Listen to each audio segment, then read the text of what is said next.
5 రాష్ట్రాల ఎలక్షన్లో పుదుచ్చేరి, అస్సాం, బెంగాల్లో విజయ దుందవి మోగించిన బీజేపీ పార్టీ కార్యకర్తలకు ఇలా శుభాకాంక్షలు తెలియజేసుకుంటున్నాను. 15 సంవత్సరాల నుంచి నిరంకుశంగా ఏకదాటిగా పరిపాలించిన బెంగాల్లో ఈరోజు భారతీయ జనతా పార్టీ జెండా ఎగరవేయడం ప్రతి ఒక్క కార్యకర్త కూడా గర్వంగా వీలే సందర్భం ఇది. ఎందుకంటే అక్కడ ఈ 15 సంవత్సరాలు అవినీతితో ఆ ప్రభుత్వం గడిచింది. ఈ కంచుకోటను బద్దలు కొట్టి ఇవాళ బెంగాల్లో భారతీయ జనతా పార్టీ జెండా ఎగరవేయడం చాలా ఆనందంగా ఉంది.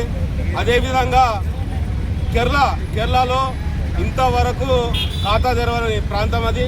అక్కడ 3 సీట్లు గెలవడం ప్రతి ఒక్క కార్యకర్త విజయంగా భావించవచ్చు.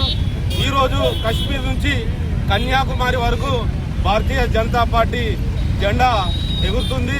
అదేవిధంగా ఇదే స్ఫూర్తితో రాబోయే రోజుల్లో కూడా తెలంగాణలో భారతీయ జెండా ఎగరవేస్తామని తెలుపుతూ భారత్ మాతాకి జై.